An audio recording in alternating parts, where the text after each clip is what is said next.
Well, hello everybody and welcome to Jeff's Baking Blog. Now today I'm going to be doing something slightly different. I'm going to start a series of making pastry and the purpose behind this is so that when I do recipes that call for pastry, I can link to these little videos that show you how to make the pastry if you don't want to buy shop bought pastry. So the first one I'm going to do is rough puff pastry. This is a version of puff pastry which is much quicker and easier to make than puff pastry, but it still gives you quite a good puff, a good rise in the pastry itself. You get perhaps 80% of the rise that you do with puff pastry, but it only takes sort of less than 2 hours as opposed to sort of 3, 4, 5, 6 hours to make puff pastry, or sometimes even overnight.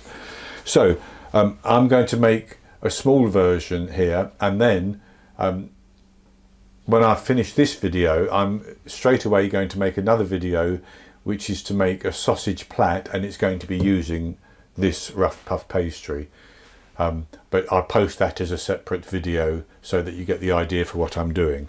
So for the rough puff pastry, I have here 160 grams of plain flour. That's a cup and a quarter of plain flour, and I have half a teaspoon of salt which I'm going to put into the flour straight away. I have 80 milliliters of ice cold water here, and that's going to be used. I may not need to use all of it. And I have 160 grams of chilled butter which I've cut into cubes. Now that works out at half a cup plus 3 tablespoons plus about a teaspoon of butter in the cup type measurements, and I'm going to put the butter into the flour and the salt, and I'm just going to stir it around with a knife. Now what we need to do is to cut this butter into the flour. Some people like to do that using their hands to rub it in, but in this instance I'm going to use a pastry cutter.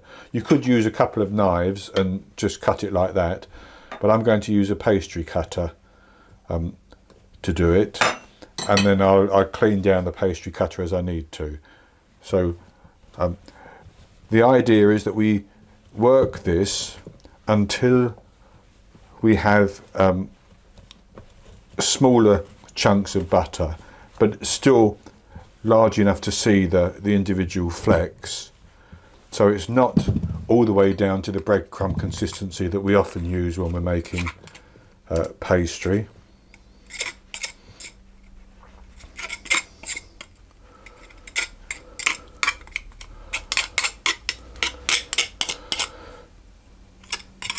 And as I said in previous videos, using this pastry cutter means you have to keep cleaning it out because it does clump together.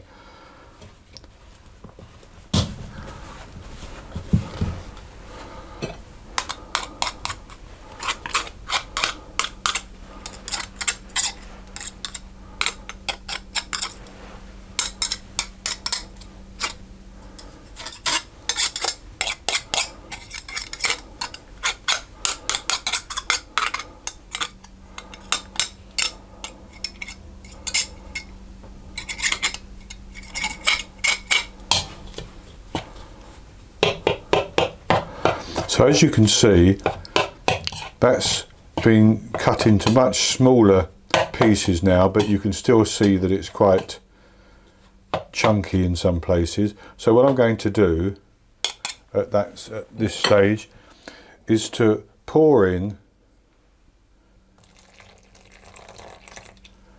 about 60 milliliters of my 80 milliliters of water, and I'm going to stir that around and start to bring that together into a dough.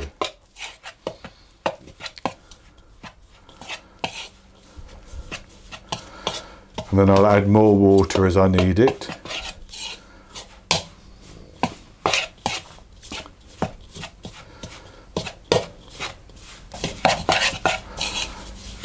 And that's coming together quite nicely, so I'll just get my hand in there and bring that all together.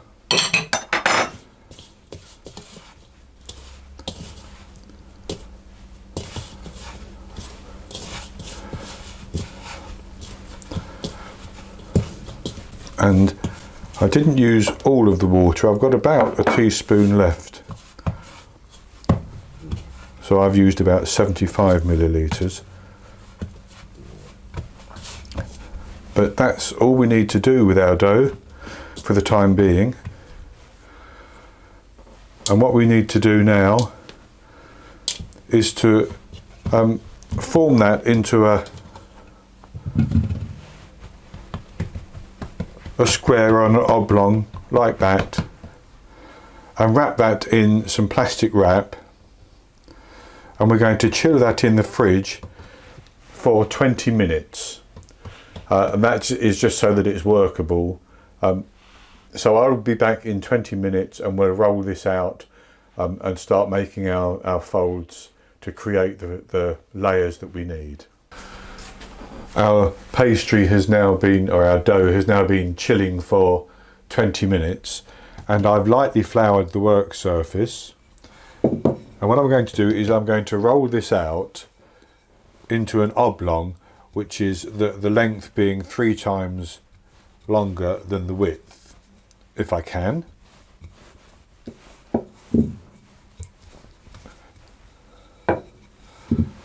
And I'm going to push it back. I want to get it into a fairly straightish oblong, as much as I can.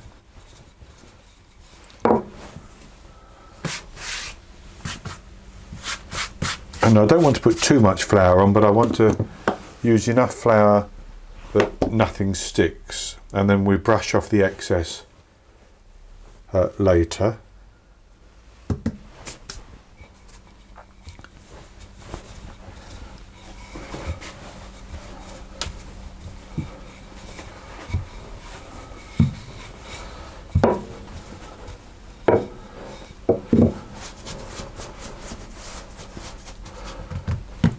So that's actually good enough, and you can see the flecks of butter are still showing through. So what I'm going to do is I'm going to take the top third and I'm going to fold it down like that onto the middle third, and then I'm going to take the bottom third and fold that up over the top. So that's called one turn.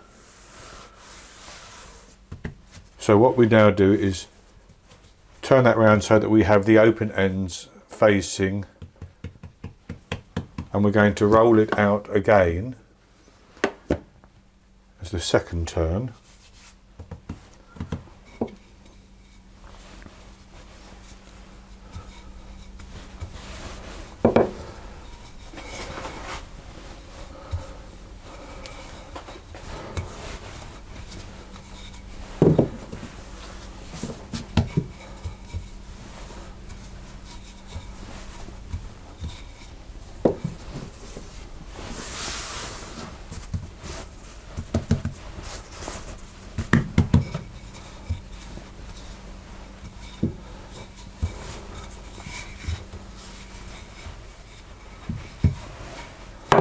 Like that.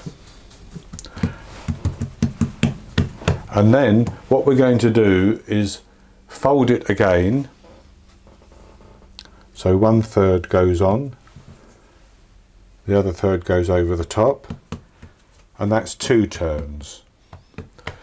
So what we're going to do is we're going to repeat that process at least 2 more times, so we have 4 turns, and up to 4 more times to have 6 turns. Now, if it all gets a little bit soft, then the dough is too warm, and you wrap it up and put it in the fridge for 20 minutes to chill it, and then you continue. But mine feels quite okay, so I'll carry on doing mine for the time being.